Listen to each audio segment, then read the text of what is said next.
This is Mrs. Romboldi here, reading to you outside on this beautiful day, the chapter Bloodbottler on page 55 of the BFG.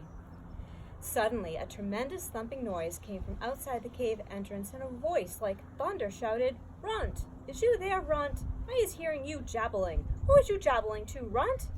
"Look out!" cried the BFG. "It's the Bloodbottler!" But before he had finished speaking, the stone was rolled aside, and a 50-foot giant, more than twice as tall and wide as the BFG, came striding into the cave. He was naked except for a dirty little piece of cloth around his bottom. Sophie was on the tabletop. The enormous, partly eaten snozcumber was lying near her. She ducked behind it. The creature came clumping into the cave and stood towering over the BFG. "Who was you jabbling to in here just now?" he boomed. "I is jabbling to myself," the BFG answered. "Piffle fizz!" shouted the Bloodbottler. "Bugs wallop!" he boomed. "You is talking to a human being, that's what I think." "No, no!" cried the BFG. "Yes, yes," boomed the Bloodbottler.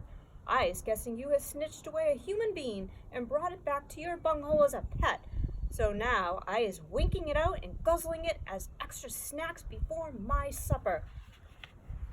The poor BFG was very nervous. "There is no one in here," he stammered. "Well, why don't you leave me alone?"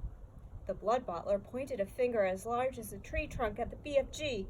"Runty little scrum screwer," he shouted. "Piffling little swish figgler, squimpy little bottlewort, grunty little pog zwizzler. I is now going to search the primroses." He grabbed the BFG by the arm. "And you is going to help me do it.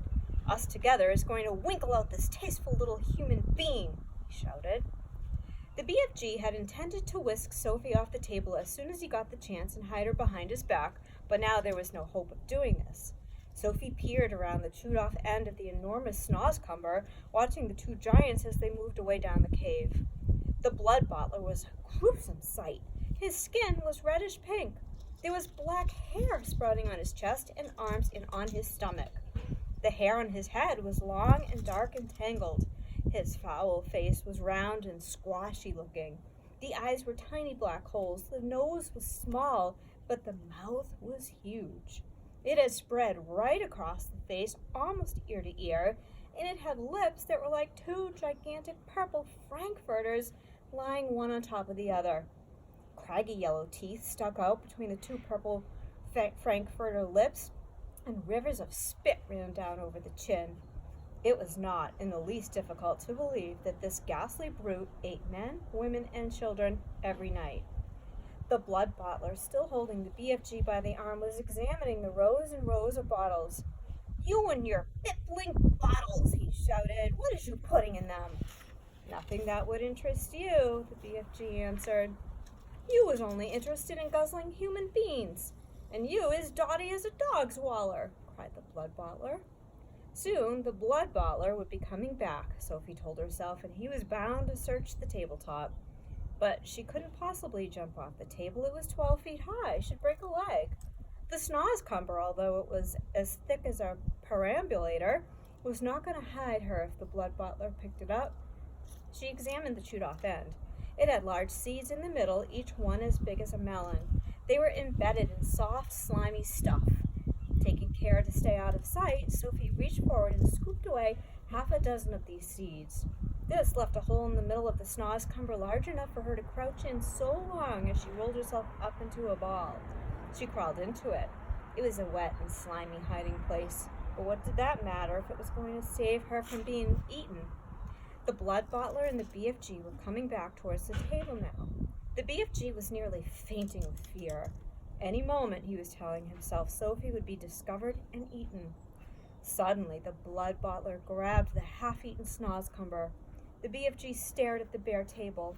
"Sophie, where is you?" he thought desperately. "You cannot possibly be jumping off that high table. So where is you hiding, Sophie?"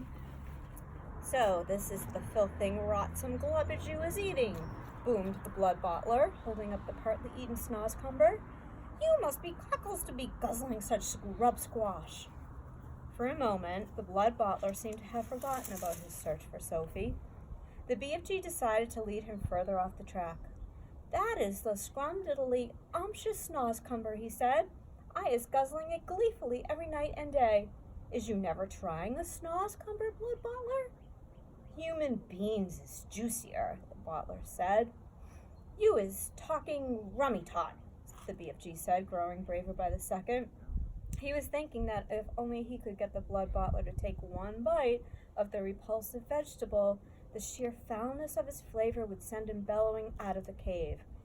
I is happy to let you sample it, the BFG went on, but please, when you see how truly glumptious it is, do not be guzzling the whole thing. Leave me a little snitch it for my supper. The Bloodbottler stared suspiciously with small, piggy eyes at the snozzcumber. Sophie, crouching inside the chewed-off end, began to tremble all over. You is not switch-fiddling me, is you? Said the Bloodbottler. Never, cried the BFG passionately. Take a bite, and I am positive you will be shouting out, oh, how scrumdiddly-umptious this wonder veg is. The BFG could see the greedy Bloodbottler's mouth beginning to water more than ever at the prospect of extra food. Vegetables is very good for you, he went on. It is not healthsome always to be eating meaty things. Just this once, the Bloodbottler said, I is going to taste these rotten eats of yours, but I is warning you that if it is filthsome, I is smashing it over your sludgy little head. He picked up the snozzcumber. He began raising it on its long journey to its mouth, some 50 feet up in the air. Sophie wanted to scream, don't! But that would have been an even more certain death.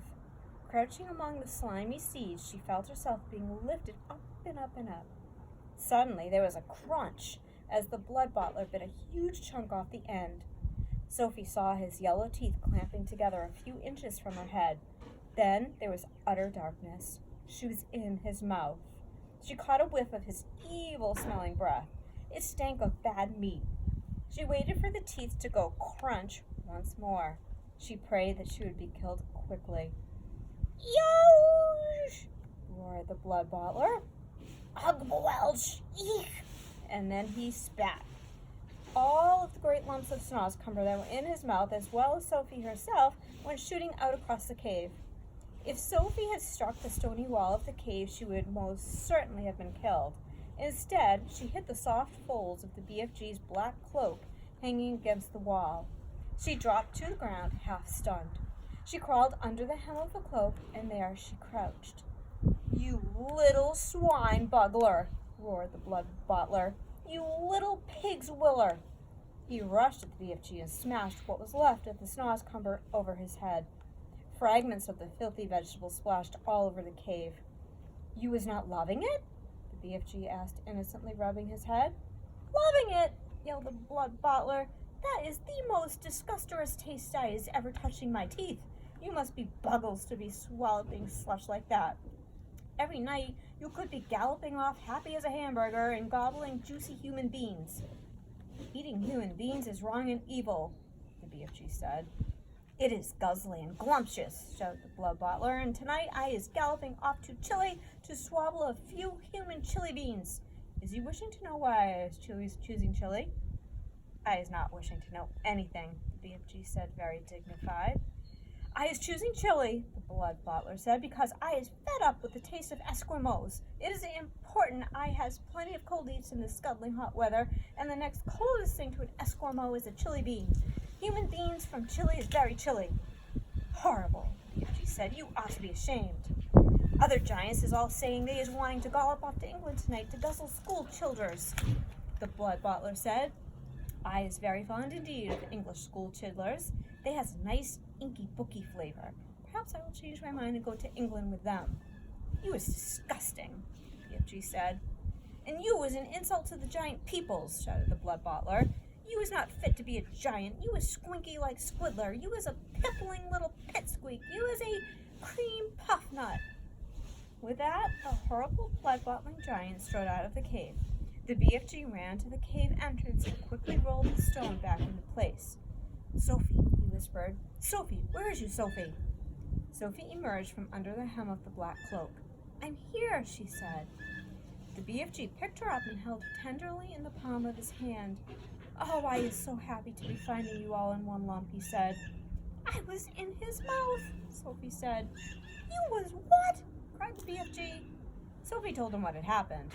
And there I was telling him to eat the filthy snozzcumber, and you was all the time inside of it? The BFG cried. Not much fun, Sophie said. Just look at you, you poor little chidler, cried the BFG. He was all covered in snozzcumber and giant spit. He set about cleaning her up as best as he could. I is hating those other giants more than ever now, he said. You know what I should like? What? Sophie said. I should like to find a way of disappearing them, every single one. I'm glad to help you, Sophie said. Let me see if I can think up a way of doing it. And that's the end of the Bloodbottler chapter.